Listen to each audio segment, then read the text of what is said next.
How important are strategic partners? I know in my property world I need to have a very good solicitor, a very good accountant, a very good mortgage broker, and it's very actually fundamental to my business that I actually team up with the correct people, because not only can they affect your integrity in business and affect your name and your brand, but they also can add to your customer service.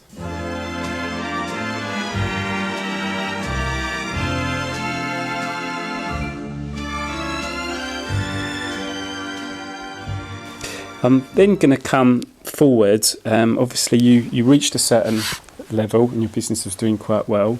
And then at some point, did you realise to go to that next level, I need what we say in business as strategic partners. I need to maybe, I've got things in my personality, I've got strengths, but I've also got weaknesses. And I need someone to balance that out.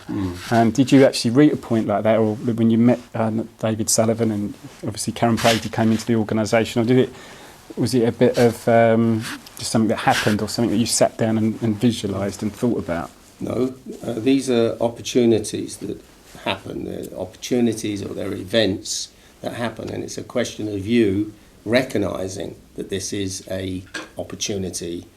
And as far as the relationship with David Sullivan, this started 35 years ago in business.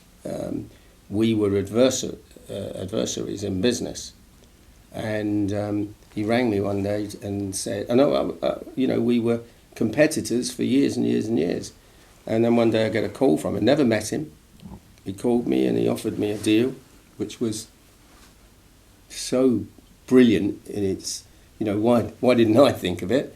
He thought of it, and we came together and in an alliance, not in a partnership, in an alliance, and we drafted some exchange of letters, no contracts, just outlining the principle of the deal, and where we were in competition and probably both breaking even in this particular area of business. In the next 5 years, we made fortunes because of that alliance, which then led on to sport newspapers, which we sold for 50 million.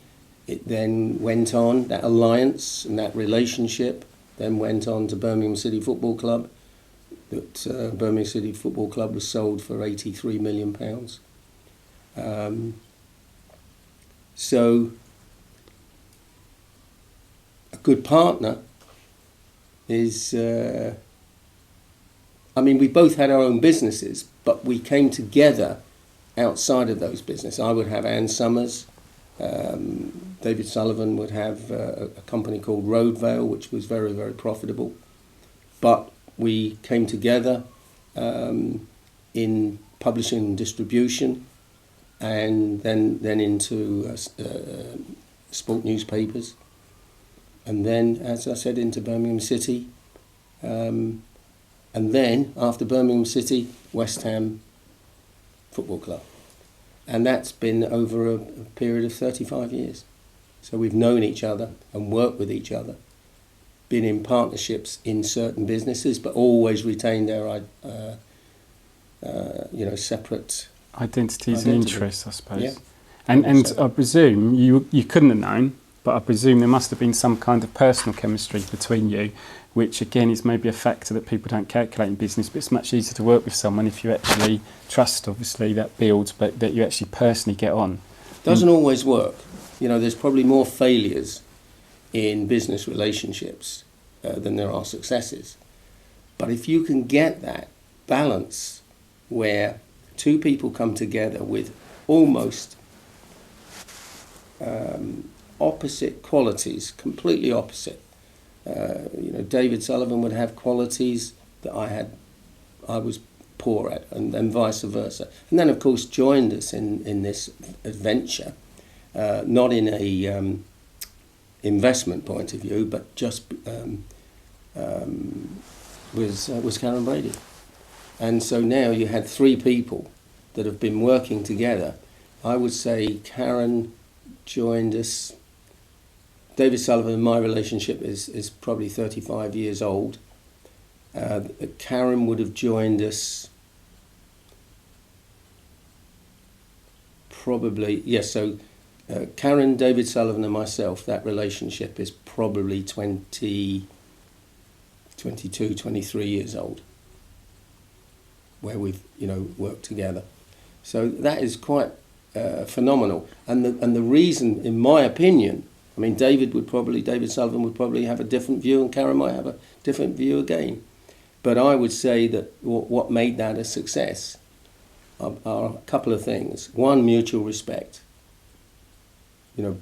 Each respecting the other's quality, and the fact that those qualities were so different. So if you get somebody, 3 people, and you've all got the same qualities, and you've all got the same weaknesses, then that isn't the formula for success. The formula for success is each and every one of you brings something different to the table.